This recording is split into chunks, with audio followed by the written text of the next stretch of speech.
autor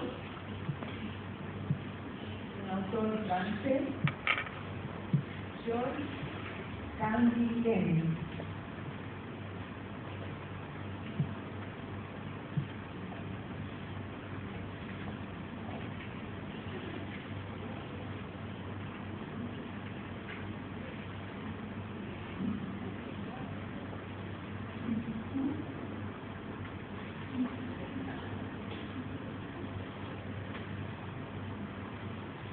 Georges Canguilhem, como ustedes tienen acá, ¿no es cierto?, la referencia biográfica, él fue de origen francés, nació en 1904, falleció en 1995, médico, epistemólogo, filósofo, historiador de la ciencia. Este autor, nosotros lo estudiamos en el marco de una unidad en que ustedes van a encontrar, ¿no es cierto?, la temática de lo normal y de lo patológico desde la perspectiva clínica Otto Kemper. Así está enunciado en la unidad. Y desde la perspectiva epistemológica, Georges Canguilhem.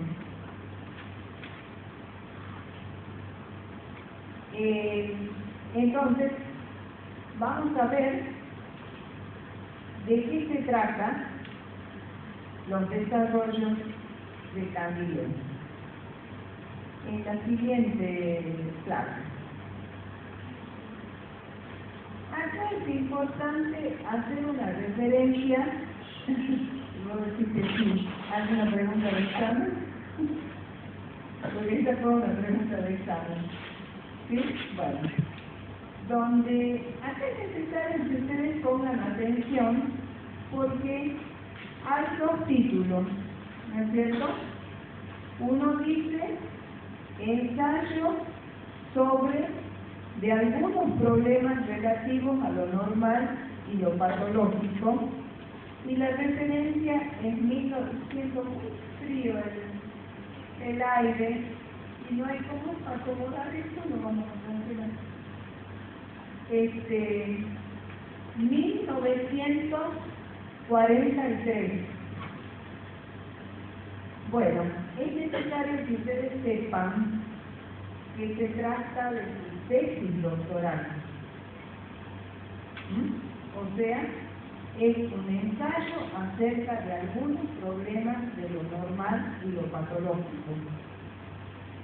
Y 20 años después, él escribe un texto que se llama, el que ustedes lo tienen, Nuevas reflexiones relativas a lo normal y lo patológico. Nuevas reflexiones relativas a lo normal y lo patológico. ¿A qué viene esta cuestión? Viene, digamos, por un lado, cuando ustedes se encuentran, ¿no es cierto?, con el texto, hagan una suerte de estudio. ¿En qué sentido estudio? Antes de estudiar el contenido. ¿Cómo está integrado? ¿Cuáles son sus capítulos? ¿Por qué tiene importancia esto?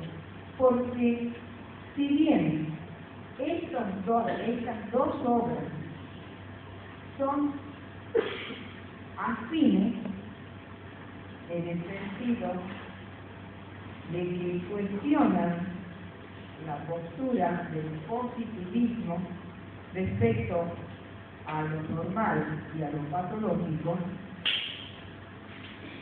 cuentan con desarrollos diferentes.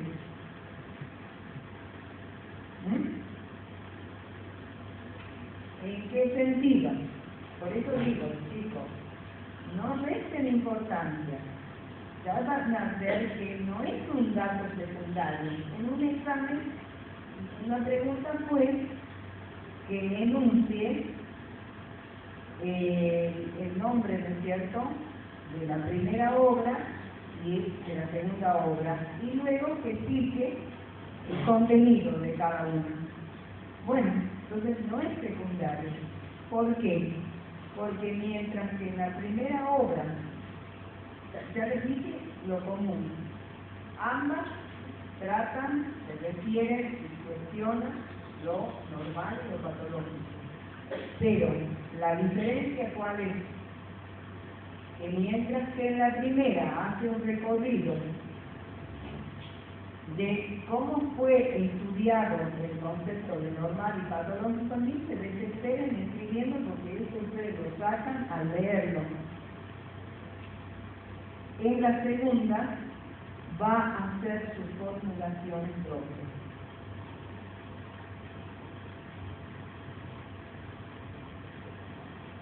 Vamos nuevamente, si ustedes con dedicación, con tiempo, acuérdense que para estudiar tiempo, el tiempo, y el tiempo no lo van a ganar nunca, entonces es necesario darse tiempo.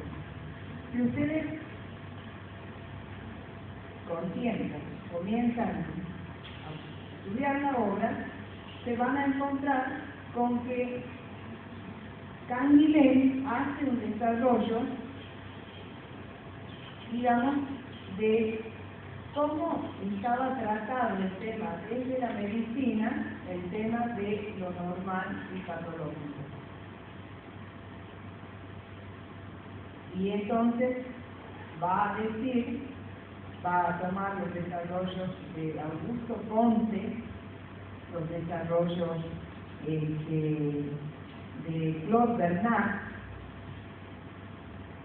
de Lery. Por eso les digo, no se desesperen tomando nota, porque más que nada, si ustedes van al texto, es lo que van a encontrar, donde va a desarrollar en cada uno el punto de vista que tiene Ponce, por ejemplo, con respecto a lo normal y a lo patológico. Es necesario que ustedes sepan que este autor debate con el positivismo fuertemente, pero es un debate con fundamento, es un autor con una personalidad intelectual ética. ¿Por qué?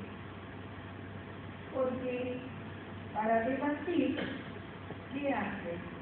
Se pone a estudiar a cada uno de los representantes del positivismo. ¿Cómo? Y en su estudio va haciendo un seguimiento de cómo tratan lo normal y lo patológico.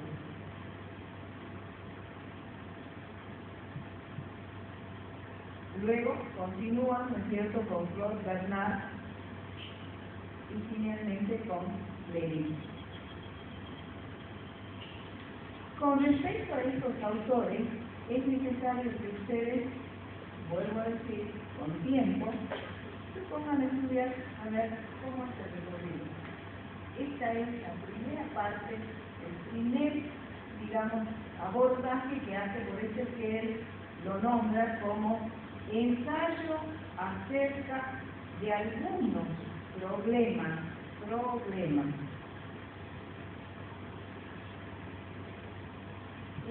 Toda esta actitud ética tiene respaldo, en el sentido de que hay todo un posicionamiento epistemológico, tiene la influencia de su maestro, ¿no es cierto?, Gastón Bachelard, de modo que hay toda una formación, un modo de pensar, donde él plantea que un problema, en este caso su tesis doctoral, los conceptos de normal y de patología, no necesariamente se tienen que estudiar en un momento específico, sino que se puede recorrer distintos ciclos y distintos siglos, y entonces encontrar a lo mejor conceptualizaciones útiles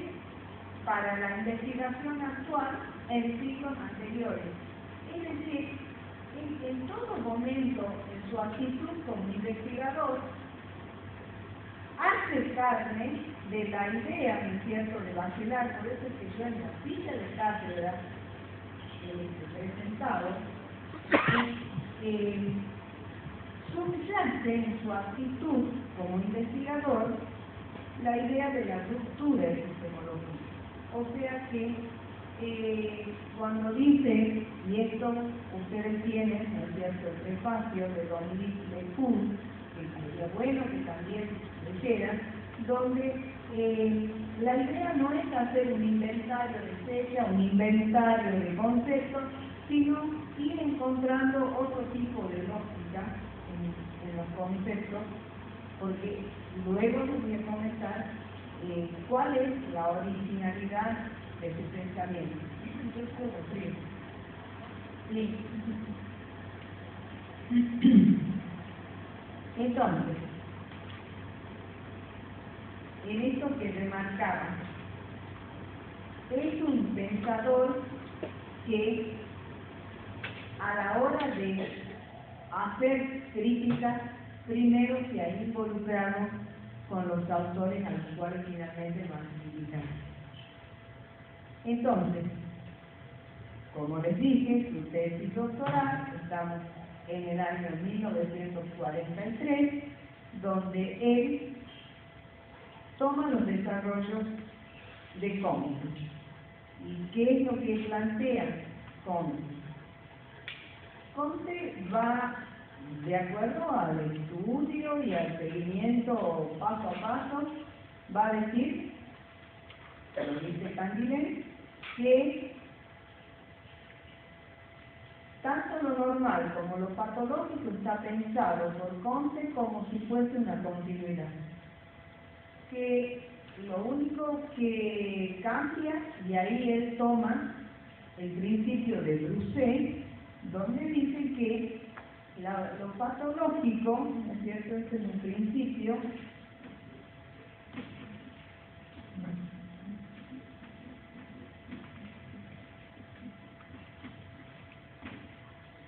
y lo patológico sería un cambio cuantitativo donde hay un engrosamiento, ¿no es cierto?, de los tejidos o de determinadas manifestaciones patológicas. Es decir, que lo que varía es una cuestión cuantitativa.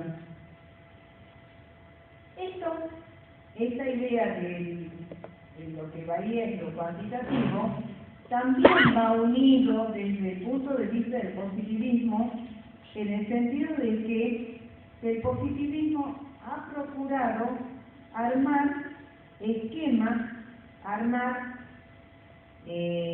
modelos, ¿no es cierto?, de desarrollos patológicos, y referirse, cuando aparece una enfermedad, referirse a ese modelo patológico que ya tiene armado. Yo no sé si me pueden seguir en el sentido de cuál es la dificultad. Ya lo vamos a ver. Igual quiero decirles que dentro de esta posición que hay un modelo sobre el cual no es cierto referirse cuando hay una patología, nosotros actualmente en la práctica médica se da ese tipo de situación. Le duele tal cosa, entonces tome tal otra. Y punto. No hay una investigación de las causas. Estoy hablando en términos generales, no quiere decir que todas las prácticas de los médicos sea así, no, pero sí hay una tendencia. Sí.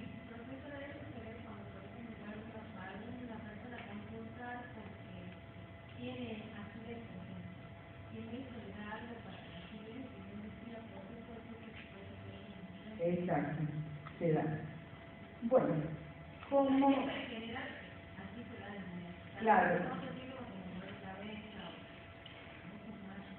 De acuerdo, o sea, es necesario que, digamos, traer acá esta referencia de que en la práctica médica se da este tipo de intervención, porque a su vez esta intervención tiene otro fundamento que les paso a decir. Pero me interesa hacer la aclaración que no en todos los casos. No quiero que hoy se vayan con la idea de que los médicos todos hacen su práctica así, profesional, ¿me entienden? No, por favor. Sí está. ¿Qué es lo que subyace? Estamos, aunque no parezca, siguiendo el pensamiento de Candilejo. ¿Cuál es la idea que hay? Hay un marco referencial y dentro de ese marco referencial la intervención del médico, ¿no es cierto? Dice, bueno, tiene acidez, va a tomar tal cosa, ¿no es cierto? Supongamos que sean unos sobrecitos de algo. ¿Qué es lo que subyace a esa idea? Que lo que se ha salido de una norma, ¿no es cierto? Lo que está salido de esta norma, que ustedes luego tienen un capítulo específico referido al promedio y la enfermedad y la salud. ¿Qué dice el médico? Bueno, no tendría que tener acidez, pero ¿qué sería, no es cierto? Ese 68% del centro de la curva de Gauss. Bueno, no tendría que tener acidez, entonces para que no tenga acidez le damos esto. Y para que esto vuelva acá. Vuelvo a decirles, subyace una postura. La postura es que lo que se salió de lo normal vuelva a lo normal. Entonces, ese dispositivo de medio tiene que hacer volver a lo normal. Bueno, tomando este tipo de práctica, Candilejo, ¿qué va a decir? Él discute. Y entonces va a decir, les va a recordar que la teoría del médico, la teoría de la medicina, la teoría de la fisiología, ¿no es cierto? O sea, los conocimientos, medicina, fisiología,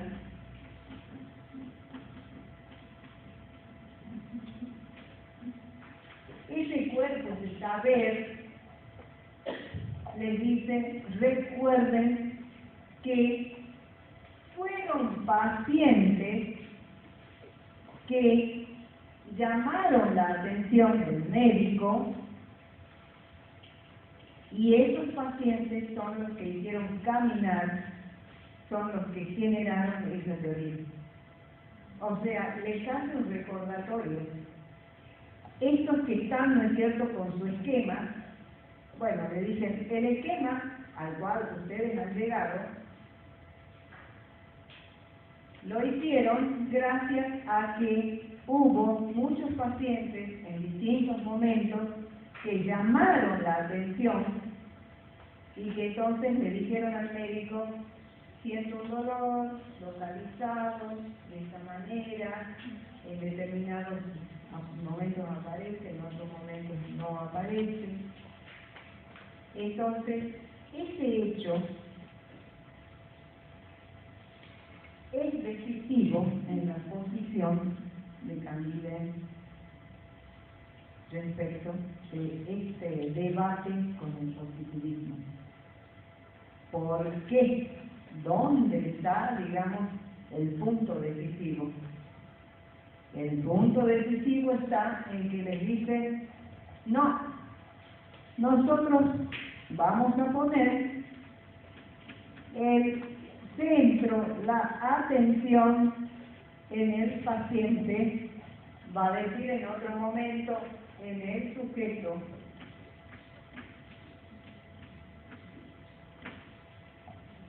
En el sujeto, pero ahora también tenemos que entender por qué. Y dentro de este recorrido, nosotros ahora, no lo cambiemos todavía, estamos en esta segunda parte 20 años después.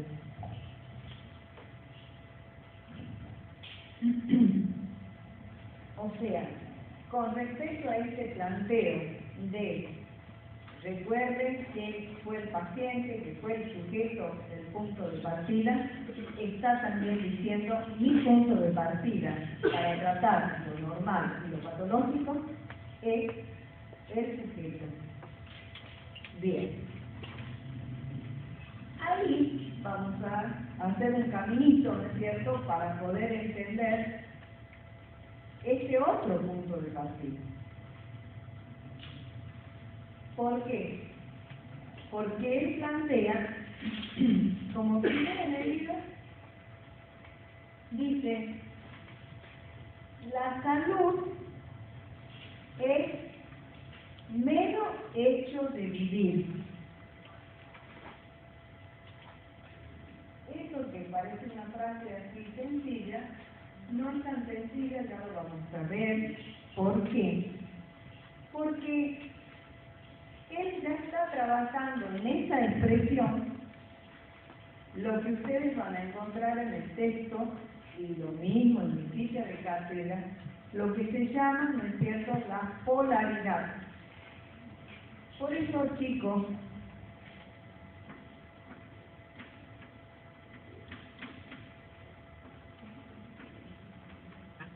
la polaridad más específicamente de la vida. Acuérdense que una de las doctrinas filosóficas que toma es el vitalismo.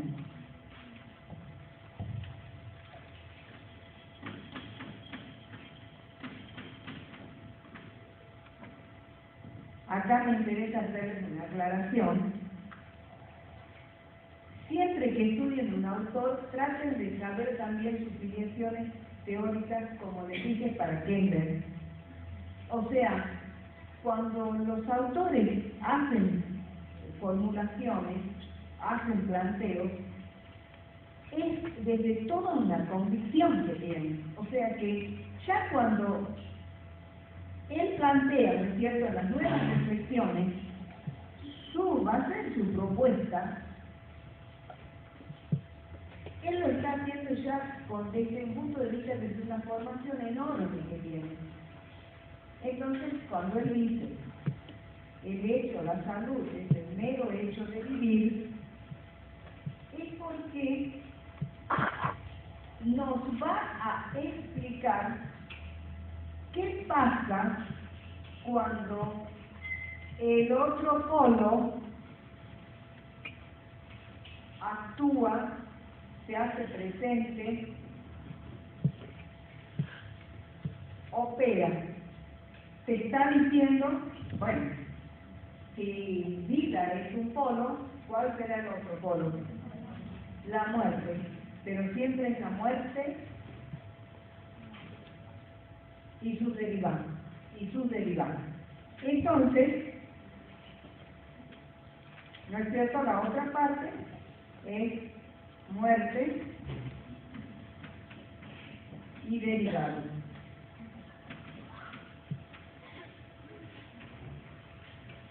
Ahí hay algo interesante porque te dice que cuando surge la enfermedad, valoramos la salud. Eso es la originalidad del planteo. Yo no sé si esto les parece, dice, cualquiera se da cuenta, no es tan así. Es decir, por eso es que la expresión, la salud es mero hecho de vivir, hasta que uno se enferma. Entonces, cuando se presenta la enfermedad, ahí tomamos conciencia del valor de la salud. Conciencia. Voy a poner acá. Conciencia.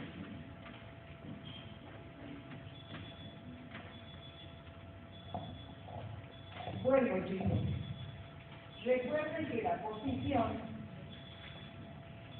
digo, acá nos vamos a centrar.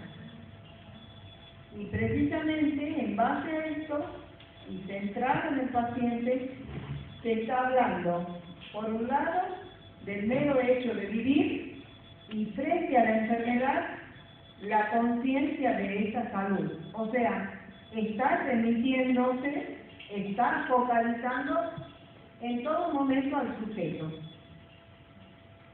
Dijo que había que volver al paciente, volver al sujeto, y él lo está haciendo. Me interesa remarcar esa postura ética del autor. Bien, pero ¿qué nos trae esa conciencia? Creo que nadie está salvo acá, ¿no es cierto? Ya por edades y demás, cada uno ha tenido distintas enfermedades, una gripe, un dolor de estómago, y lo que él apunta, ¿no es cierto?, fundamentalmente no es que en el marco de un dolor de muela, ¿no es cierto?, vos te acuerdas que bien funcionaban cuando no te dolían, no es tan así, pero algo de eso hay. ¿Comentaron algo? ¿No? Algo de eso hay, o sea, que en el seno de esa polaridad, cuando de pronto, ¿no es cierto?, era que habías tenido un golpe en la calle, pero seguiste caminando, pero a la mañana te levantaste y resulta que es imposible que vayas a la facultad. Entonces, pone el énfasis, porque incluso lo dice, que en el ruido, en el marco, ¿no es cierto?, en esa vivencia de ruido, porque decís, pero caramba, si no ha sido tan fuerte el golpe, ¿cómo puede ser? No puedo dar un paso. Te está marcando, esa conciencia te está marcando la limitación, te limita, te está marcando el desagrado, el displacer.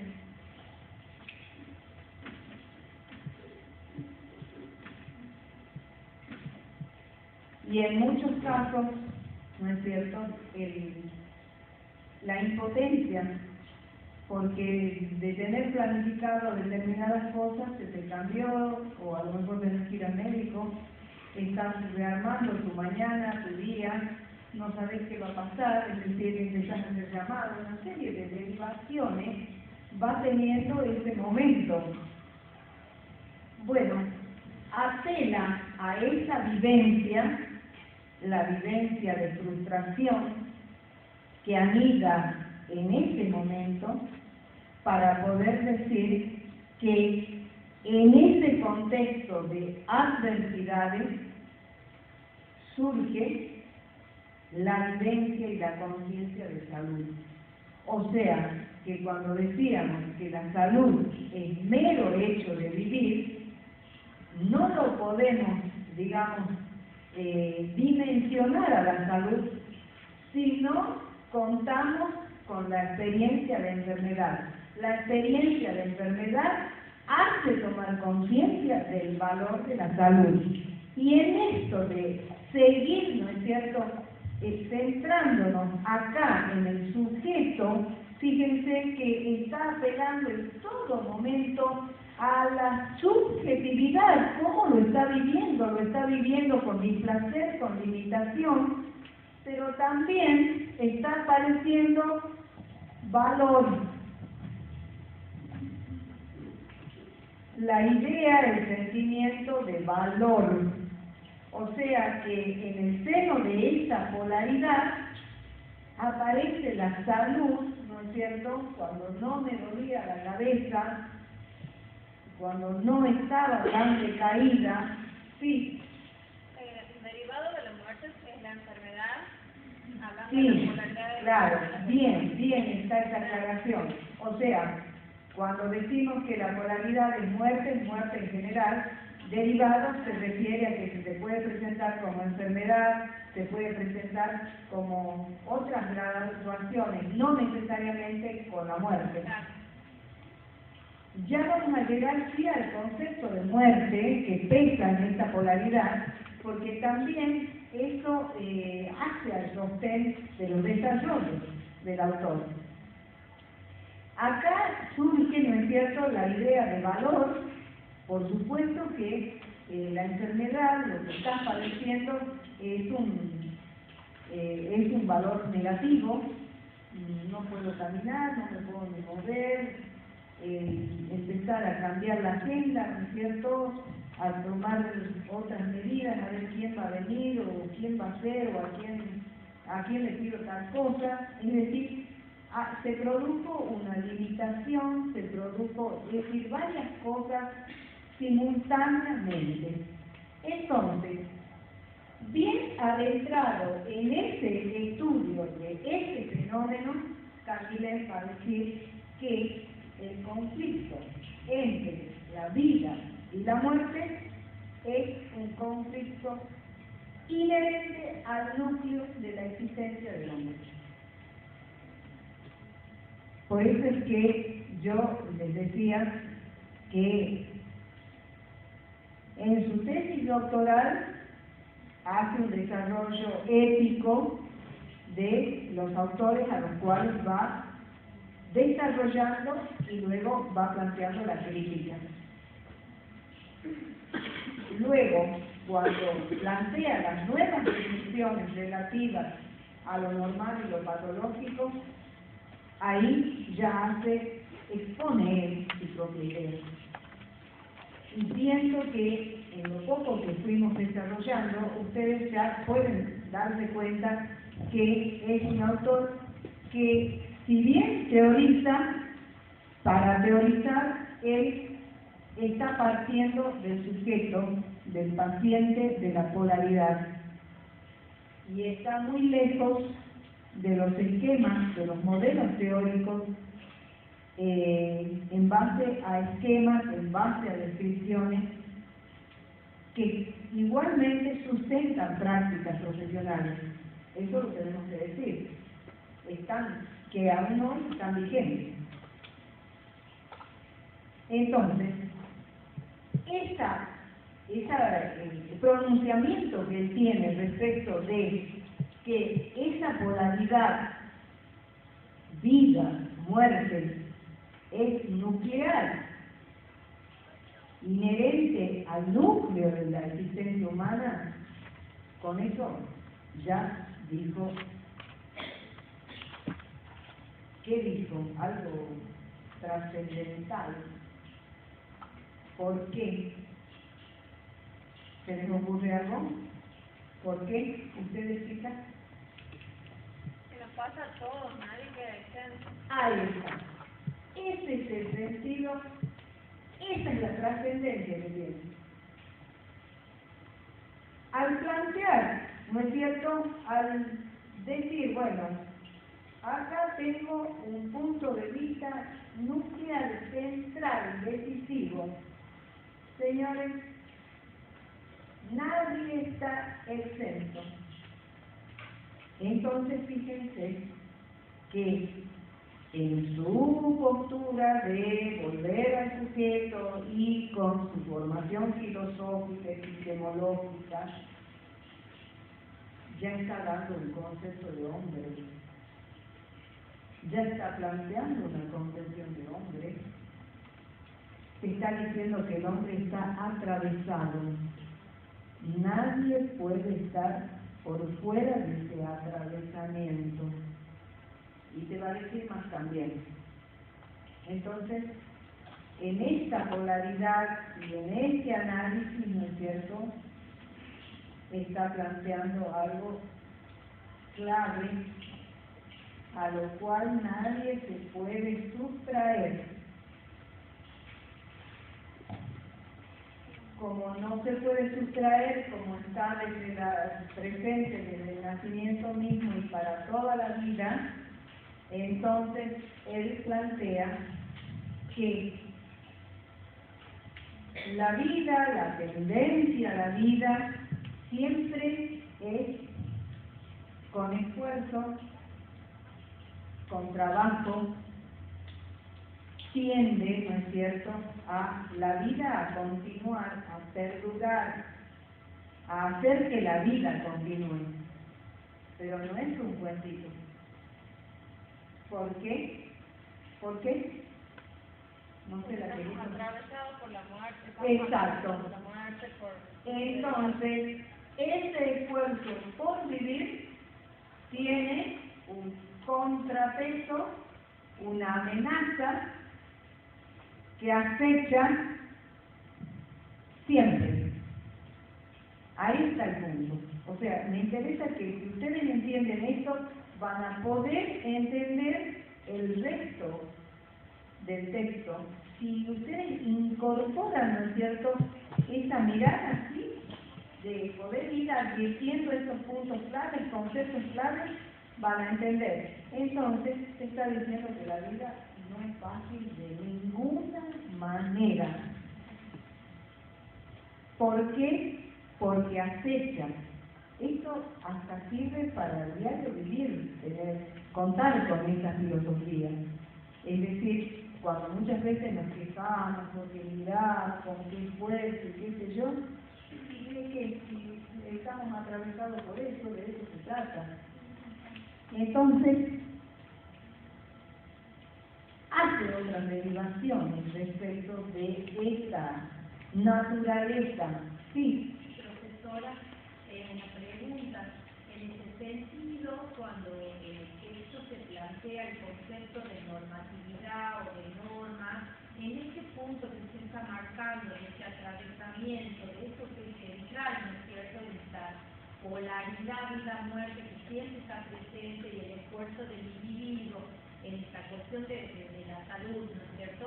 En ese punto es que se puede entender que la normatividad o que la norma es individual, que cada sujeto, digamos, ahí es donde aparece el individuo, en la búsqueda. Sí, ya vamos a derivar a la norma, ya voy por ahí.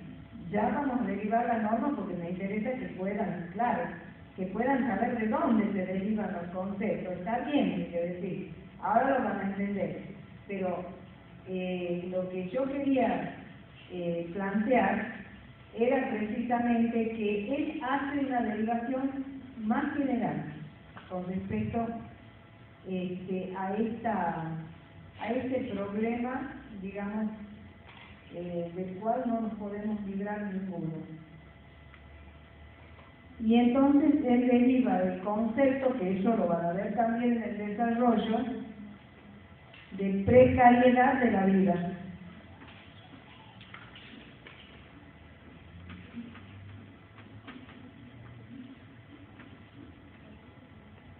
Precariedad de la vida. Ahora sí podés seguir con ahora.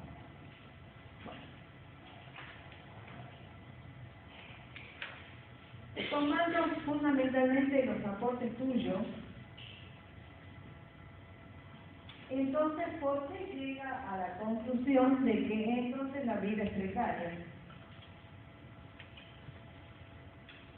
Porque, ¿y cuántas veces le escuchamos gente que a lo mejor ha tenido una CV, o sea, problemas de salud importantes que dicen pensar que yo antes tal, hasta no hace mucho tantas cosas que hacía y hoy no puedo, por ejemplo.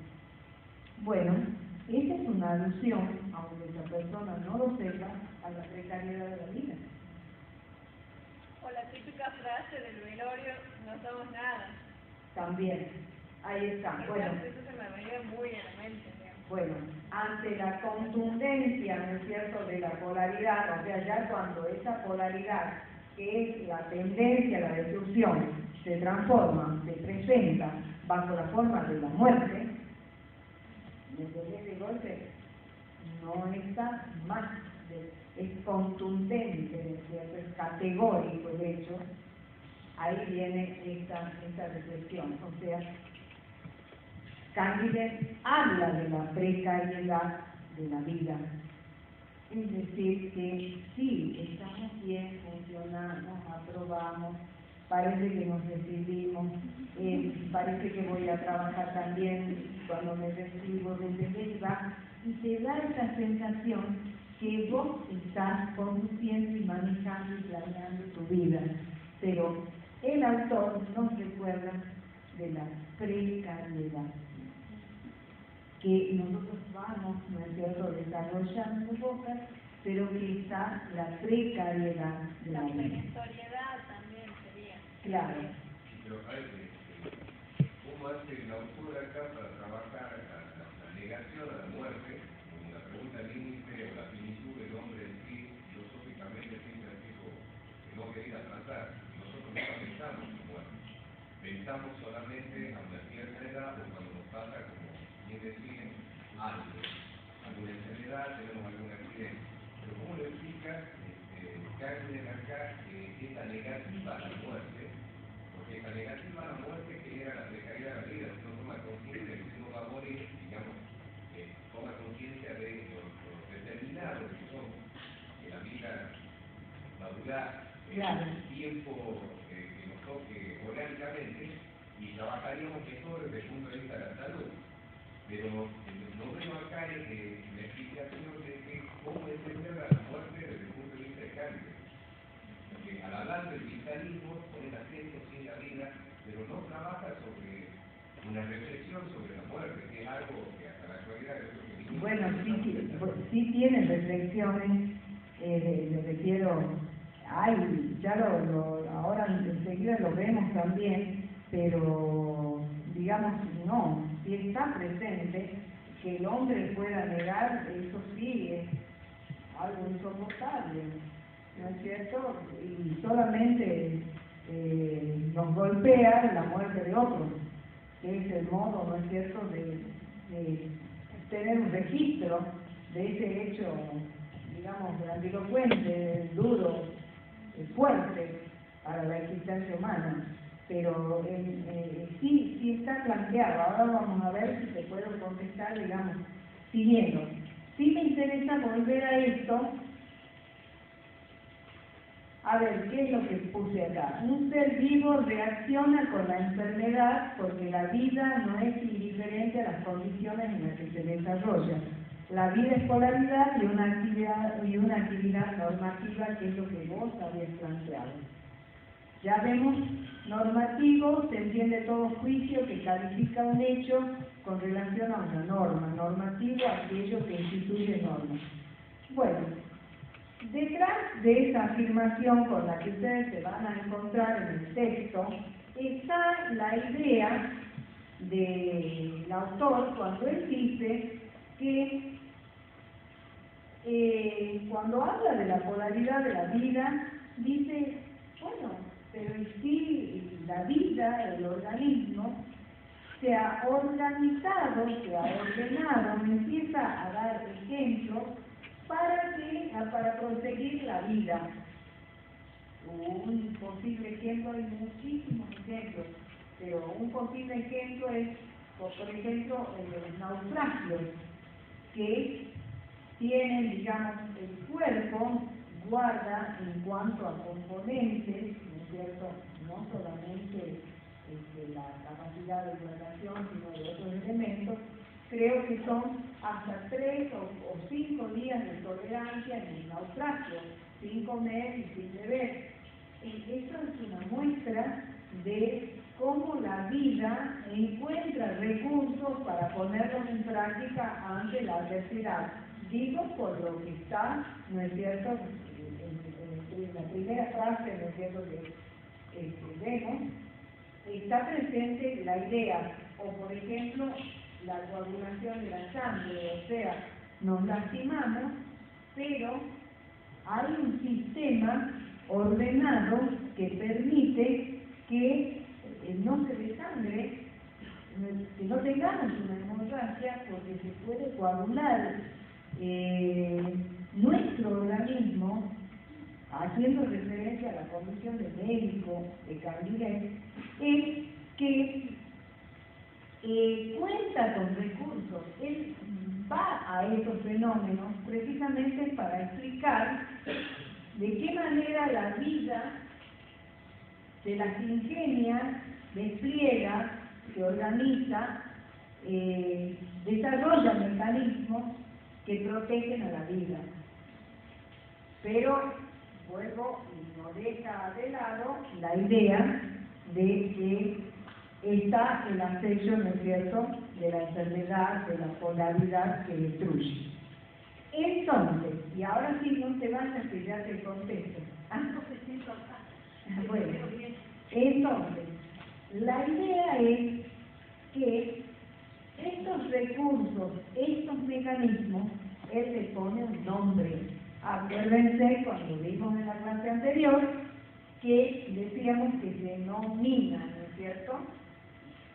Entonces, que se conceptualiza. Entonces, ¿a qué concepto apela para dar cuenta de esa capacidad de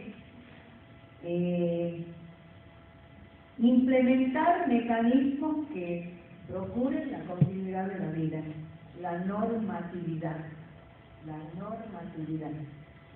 Entonces, sería como un modo de sobrevivir del organismo. Claro, pero que tiene muchísimos recursos, múltiples recursos para sobrevivir.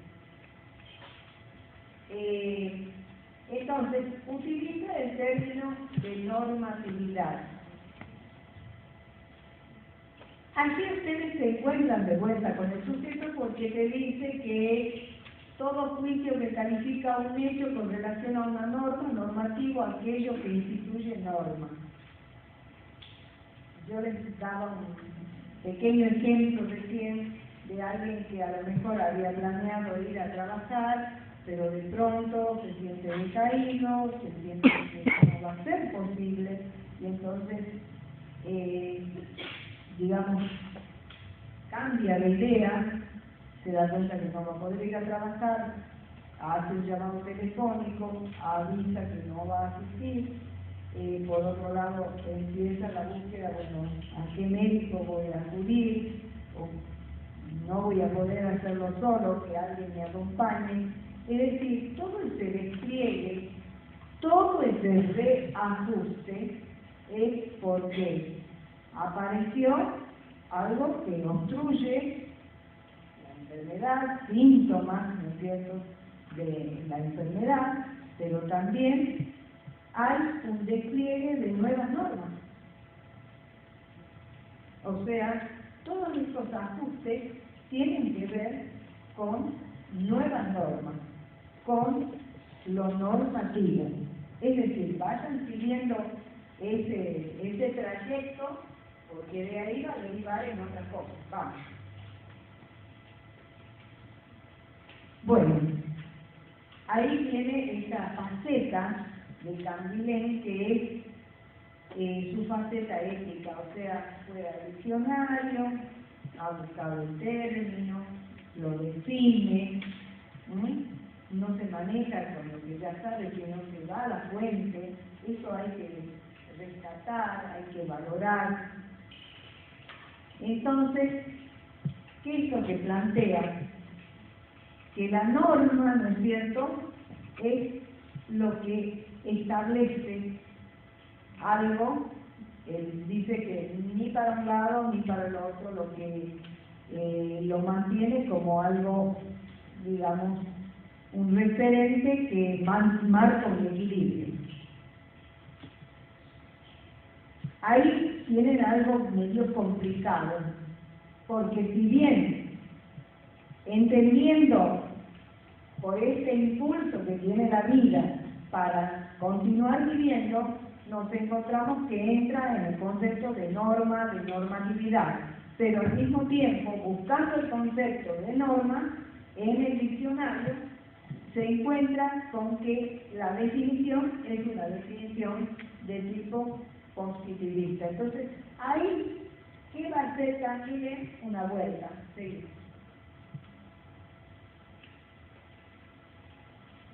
ahí va a hacer una vuelta, más allá de que justo nos aparece acá algo que ya venimos diciendo, que le otorga, ¿no es cierto?, un valor. La norma le confiere un valor a algún objeto, acontecimiento o acto en su relación con algún fin implícito o explícito.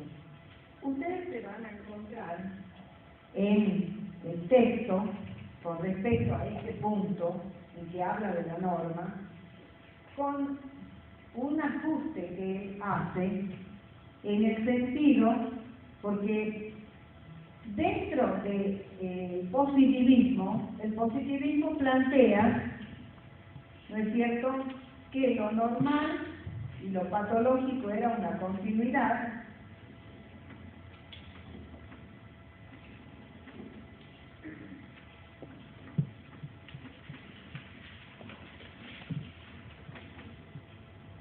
había una continuidad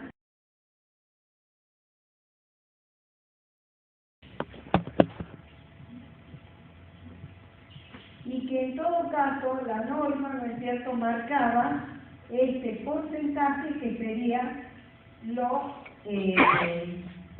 normal y todo lo demás lo anormal. Yo espero que esta parte de la clase ustedes la puedan entender. O sea, hablando de ese esquema, ¿no es cierto?, ponía en ese 68% lo normal estrictamente y lo que estaba por fuera de eso sería lo anormal. Bueno, acá él va a dar una vuelta, o sea, hablando de los recursos que tiene la vida para continuar, llegamos al concepto de norma. Bien, y entonces, desde ahí va a desprender qué es lo normal y qué es lo patológico. ¿Por qué? Vamos acá, de este otro lado. Acá lo tenemos a Candilejo y para este lado, ¿no es cierto?, lo tenemos al positivismo. Lo normal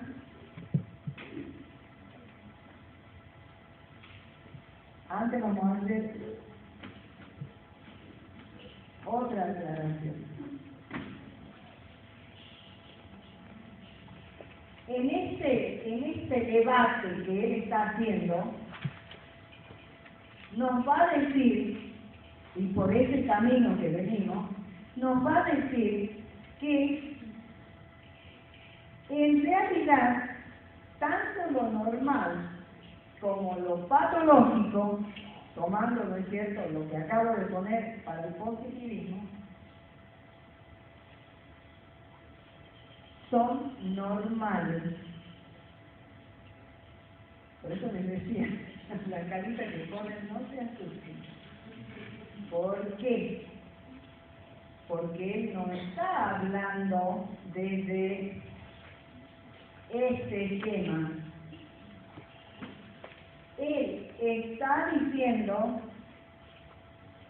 planteando que lo normal y lo anormal, digamos, y lo patológico son normales en el sentido de normativo. Este es el punto que usted tiene que hacer un esfuerzo enorme para entender.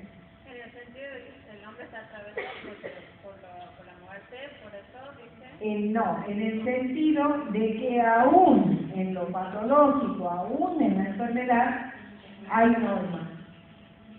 Profesora, en el sentido de establecer normas como esto que decíamos, que son recursos con los que cuenta, o con los que el hombre o un organismo cuenta para, podría decirse, para lograr un estado o un estado diferente al anterior que tenía, eso que usted planteaba, es decir, ante un hecho inesperado, donde uno piensa que la vida continúa, que tiene todo controlado, sucede algo que cambia el estado. Y esa situación que cambia, igual, esa situación, aun cuando no tiene, ¿no es cierto?, el brillo de la primera, tiene norma.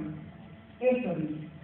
Entonces, tienen que termine para que puedan, esta parte, ¿no?, que es difícil. Entonces, él, ¿qué va a decir? Normal anormal, dice que anormal, la única posibilidad de anormal es cuando no hay ninguna norma. Entonces, ahí aparece, Jorge, una de las respuestas a esa pregunta que vos hiciste. Es como para empezar. Anormal, ahí estaría. Ya después, en el texto se irá contestando. No pretendas que hoy, ¿no es cierto?, en esta aproximación lo puedan entender. Pero entonces, quiero que traten de hacer ese ejercicio de meterse en el mate, ¿no es cierto?, de los positivistas. Y ahí lo tienen al esquema. Y después, salir de eso y meterse del otro lado. Y entonces dice, ¿cómo hacen? Y dice, bueno, normalidad, está la patología y está la salud. Pero no desde la perspectiva del positivismo normal, no, sino desde lo que plantea Canguilhem, que es la vida tiene igual normas, aún en la patología. ¿Cómo? Claro, entonces cuando, ¿no es cierto?, en ese empobrecimiento abrupto que se produjo, ¿no es cierto?, de alguien que está teniendo síntomas de una gripe, por lo cual, qué sé yo, bueno, ahí hay normas. Lo que sí, y esto no tienen que dejar de tener presente, que por más que las normas, es normativo también el enfermo, la calidad de normas no es la misma, y eso no deja de marcarlo Canguilhem.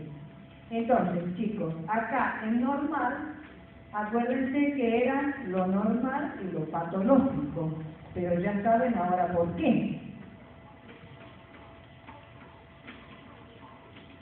Porque lo patológico también es normal por tener normas. La que sí y la normalidad nos ayudan. Entonces, en el seno, ¿no es cierto?, de estas consideraciones, ya ven que son muchas consideraciones para poder llegar al punto de este constructo, que es el constructo de salud y el constructo de patología.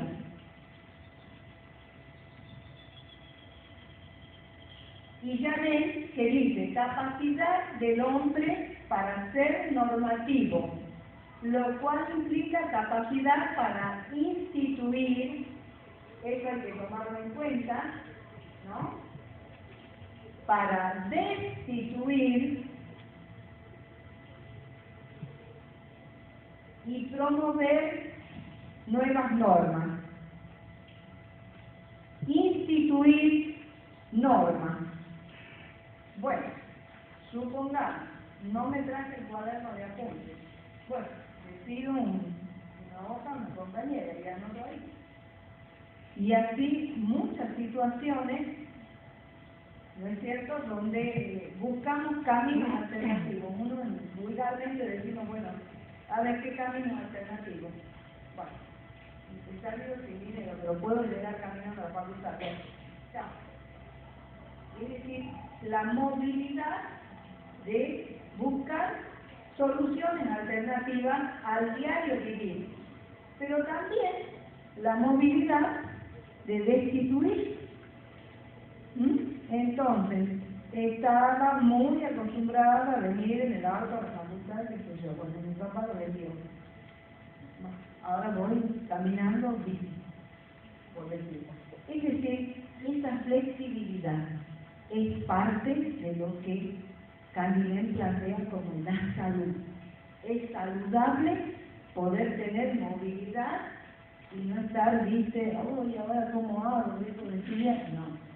Sino buscando, ¿no es cierto?, esa plasticidad, esa permeabilidad, ese dinamismo. No hago esto, hago aquello. Bien, el asunto es no perder de vista el objetivo principal. La patología también tiene normas, pero debemos, ¿no es cierto?, guardar recaudos. Porque te dice que Primero se dice es diferente, y claro que es diferente. ¿Por qué? Porque si el día anterior era un folgorio que podía hacer esto, aquello, y ahora tiene que estar en cama, hablando por teléfono, derivando tareas, entonces es diferente, es relativa, entraña un valor negativo, no pasa, ¿no es cierto? Que vos decís, pero tenía el parcial y estoy acá, y ahora cómo anda. Es decir, nos contraría, ¿no es cierto? Y después interrumpe un curso, esto es, se lo graba, interrumpe un curso, digan si no. Cuando ustedes dicen, pero ¿cómo puede ser? Me preparé tanto y se produce la interrupción de un curso. Las normas son inferiores y limitadas. Entonces, digo por errores conceptuales que muchas veces se presentan en el examen, cuando dicen, bueno, sí, todos somos normativos. Sí, pero, dale. Creería que todos contamos con recursos, pero los recursos están limitados a la tecnología. Claro. Profesora, Sí, y sería la salud planteada como la flexibilidad y la manera de responder a eso que interrumpe, o sea, y que es distinto, porque puede pasar la misma situación a muchas personas, pero que respondan de modo distinto. exacto. Y responder saludable sería como sorteando los obstáculos. Sí. Y luego, no se, digamos, no sobreestime, porque a veces, por ejemplo, hay enfermedades que, por ejemplo, dejan a alguien paralítico, pero que, sin embargo, a pesar de su parálisis, sigue escribiendo, ¿no es cierto? Pero nunca uno puede dejar soslayar la enfermedad. Ese es el punto. O sea, no tengan una mirada tan óptima frente a enfermedades. Si bien se buscan caminos alternativos, pero está la enfermedad. La enfermedad no es tomada como una posibilidad de transformación de la vida, a este punto. En ese sentido, porque a veces sucede, sobre todo en las comisiones de práctico, que surgen, ¿no es cierto?, ejemplos, qué sé yo, por ejemplo, Borges, que no podía ver, bueno, se lo leía y él continuaba su producción, pero no es lo mismo, uno no puede soslayar esa ceguera, ¿comprenden? O sea, quiero que esto se desgrabe intensamente. Vamos a curar un poco.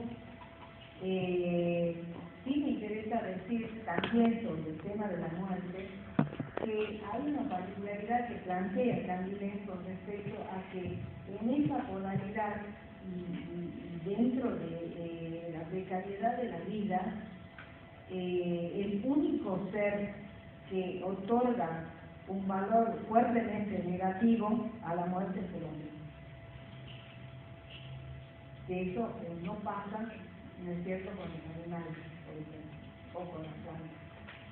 Entonces, es importante que ustedes dimensionen estas secuencias y estas conceptualizaciones, porque entonces se permite entender hasta a qué punto, ¿no es cierto?, la categoría de la pérdida del ser querido, de los objetos queridos, lo que significa la trascendencia que viene para el hombre. Seguimos un poquito más, chicos.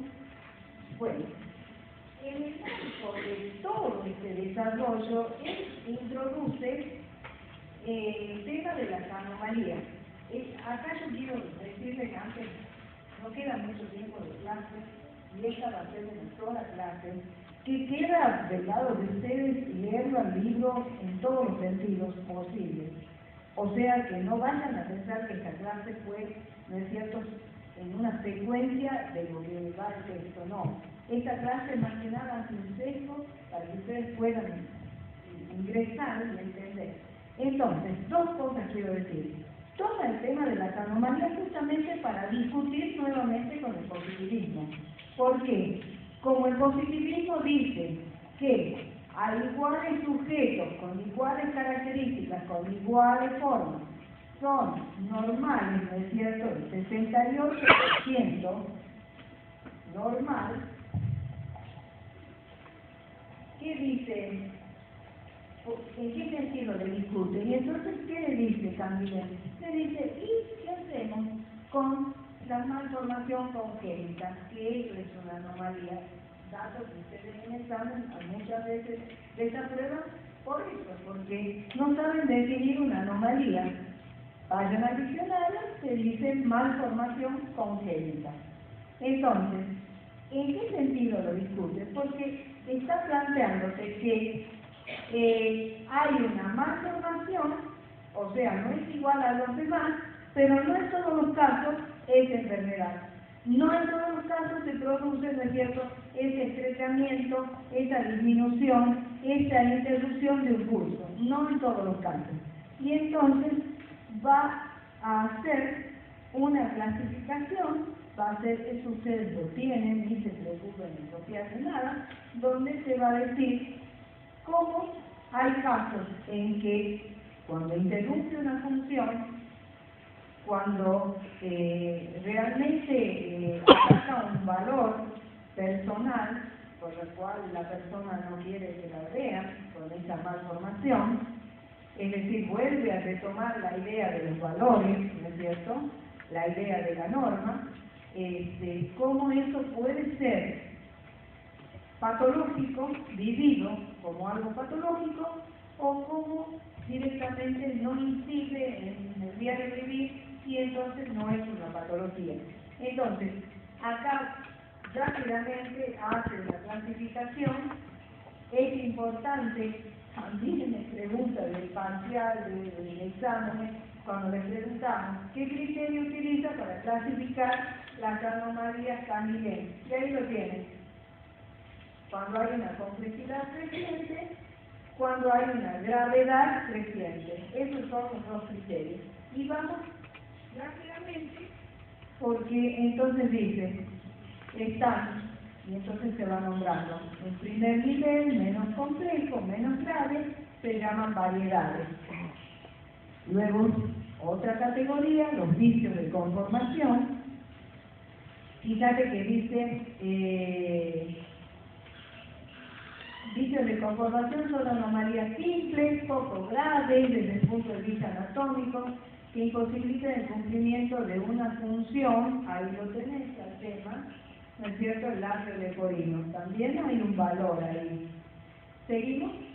Y entonces heterotapsias son complejas, graves en apariencia. Fíjate cómo va definiendo el punto de vista anatómico, pero no obstaculiza ninguna función. Por ejemplo, la transposición completa de las vísceras. Monstruosidades como algo, ¿no es cierto?, muy fuerte, evidente y que verdaderamente es patológico. ¿Saben de qué es la ciclopía? Aquellas personas que nacen con un solo ojo, que es acá. No es algo habitual, ¿no? Bien. Bueno.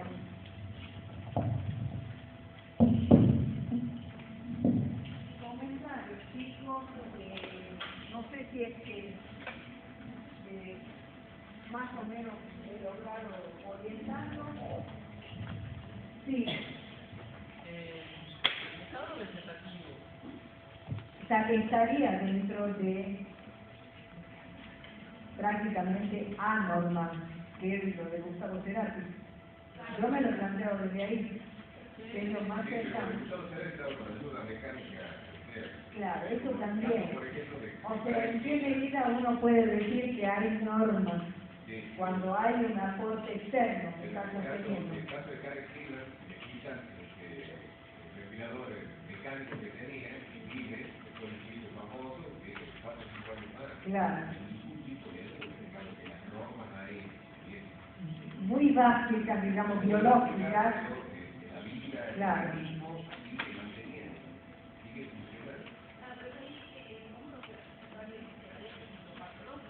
Patológico, por supuesto, sí, sin dudar. Y dentro de lo patológico muy grave. Claro, más cerca de lo anormal.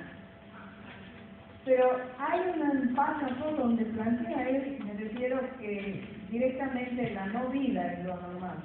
O sea, por eso es que habla de lo normal, en el sentido de lo patológico, ese es el aporte, la originalidad en su planteo.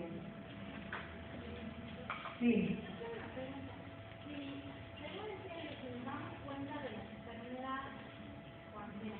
Cuando aparece la enfermedad, cuando hay una conciencia, ¿viste? O sea, podemos valorar la salud cuando se interrumpe, se curso. ¿Qué pasa cuando no hay una conciencia? Bueno, ese es un ejemplo que también lo vemos muchísimo. Por ejemplo, la Alzheimer. Claro, diabetes. O sea, no hay una conciencia de, por ejemplo, la persona ya está enferma y no sabe si se va a morir o no tiene esa conciencia. Claro, bueno, estos chicos, ojo con, digamos, una sobrevaloración de si tiene conciencia, si tiene juicio, no, porque en este caso, por una clínica, ¿no es cierto?, que tiene la paciente, bueno, nosotros podemos decir que no, que hay una patología, o sea, no podemos pensar en todo momento que queda sujeto a si es que esa persona cuenta con la conciencia de la enfermedad. Muchas veces, lo hemos trabajado en prácticos, cuando por ejemplo digo diabetes, pero pueden ser otras enfermedades, ¿no es cierto?, con colesterol alto, con ácido úrico alto, bueno, con azúcar alto, y que sin embargo siguen, no hacen dieta, siguen, pero ahí igualmente hay un proceso de disminución de normas, ¿no es cierto?, patológico en curso, o sea que lo que no le va a venir por una conciencia, le va a venir por otro lado. Sí, ponlo por favor al pizarrón y vamos sacando Lo anormal de sus normas que plantea Carmen sería la muerte. Sí, claro. Muerte como no vida. Claro. Y después plantea lo patológico. Chicos, y otro tema, pero brevemente, es el tema de la enfermedad. Nadie, después de un proceso de enfermedad puede recuperar la salud que teníamos. Sáquense de la cabeza eso, que ese es otro de los errores. Nadie. ¿Quién tuvo una alergia o quién tuvo algo que, qué sé yo, una dificultad al respirar y que tuvo que ir al médico y hizo un tratamiento, ya quedó una vía habilitada? No es que luego cuando recupera la salud, o sea, vuelvo a la idea esta que les decía, no es la intervención del médico que te da la pastilla y cree que vuelve a la normalidad, no, sino que quien enfermó vuelve, ¿no es cierto?, funciones y demás, pero le queda como antecedente gripes o otro tipo de enfermedades, marca una predisposición. Eso no lo soslayen, no lo minimicen, ¿de acuerdo? Bueno chicos, ya saben que el jueves hay examen, o sea, no hay clase, y luego el siguiente sí, y ya estamos en Fiorini, y ahí ya pondremos, ¿no es cierto?, la guía y demás. Las guías que están bien ya están. Bueno.